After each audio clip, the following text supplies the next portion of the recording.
and it's all about a bit of a sinking feeling that I've got. Sorry, that was a really bad pun. Forget that. Cut.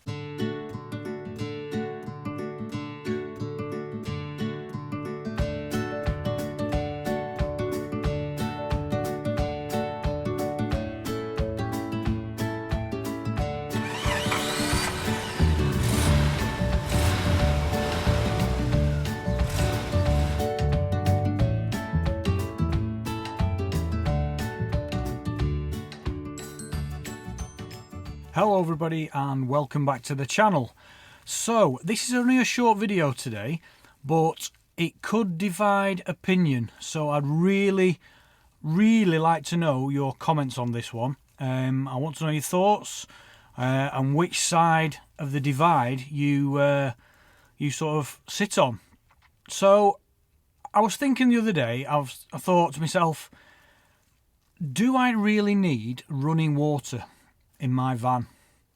Now we've all got the typical, well, most of us will have the typical gas hob and sink combi sort of unit with the tap, which has got the little lever which has got a little sensor in it, a pressure sensor, so when you lift the lever it sends a signal to the 12 volt submersible pump in your water container and you get running water into your sink.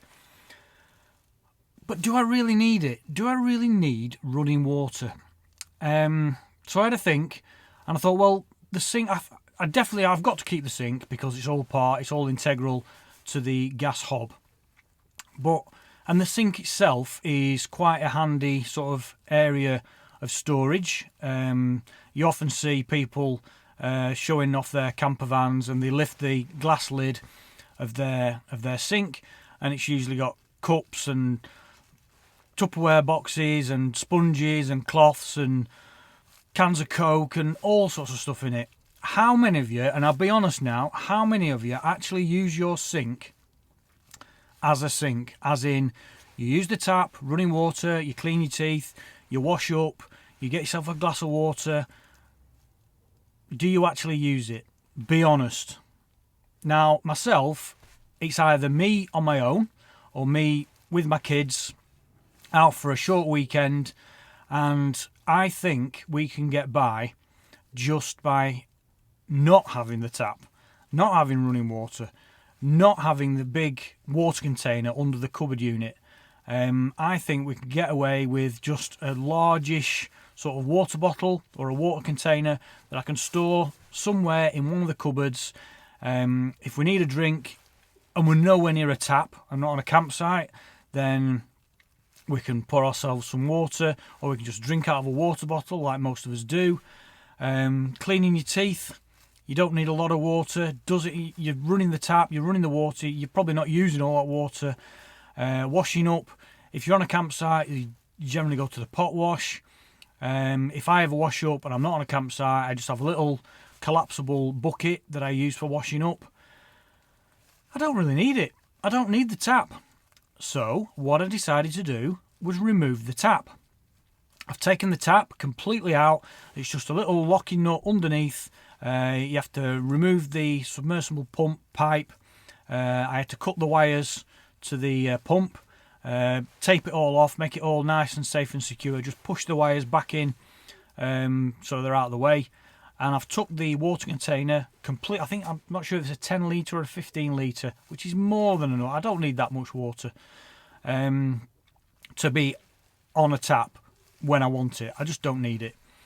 So that's all gone. So I've now got lots of space, or a lot more space, underneath my sink unit for other items. I'm thinking of putting a gas locker in there. I've took the tap out. There does leave a hole, but I'm going to try and find myself either a little grommet or just put a sort of sticker over the top just to cover that hole, or I might just leave it.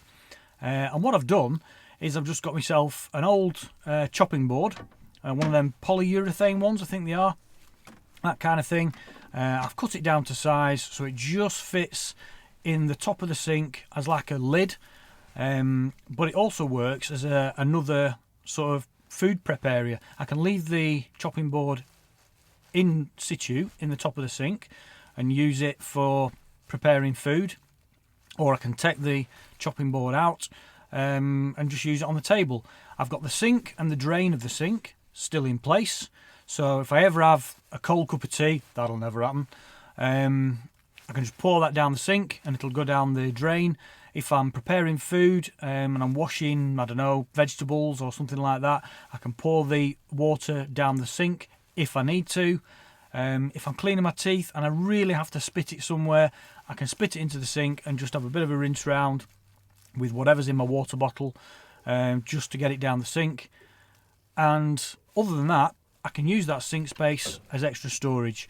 I think in sort of cooler weather, that's going to be quite a coolish area, so you could potentially just leave one of them small little, was it half a pint? Probably not, yeah, half a pint, little cartons of milk or butter or margarine, bit of bacon, could go in there, and for a day it would keep, I reckon it would keep reasonably cool in there. Or I can just use it for storage. I can put Tupperware boxes in there with different items. I can put plates in there. I can put cups in there. You can put whatever you like in there. It's entirely up to you. But personally, for me, I think the tap is just not required.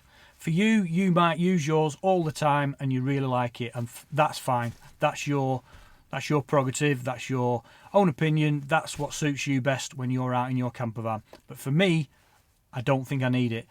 I can easily put it back if I do need it.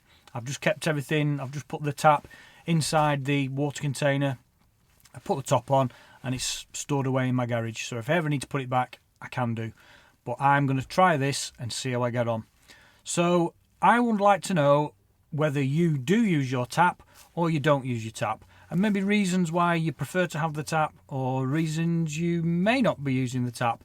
And if you're not using the tap, why not take it out and free some space up underneath, and also maybe use the top like I did with the chopping board as an extra food prep area. I know you still have the glass lid that comes down, which tidies everything up, but I think having a chopping board and using that is better than using the glass sort of lid. That's just there to tidy everything away and give yourself a nice smooth top for if you ever want to put anything else on top of there, like a TV or a laptop or anything like that. So that's pretty much it for today. I hope you enjoyed that one. Please do leave a comment down below. Let me know which side of the divide you sit on. Give us a thumbs up if you did enjoy that one. If you're new to the channel, then please do hit that subscribe button down below, and don't forget to click on that bell icon so you don't miss out on my next video. Okay, well, thanks for watching, and we'll see you on the next one.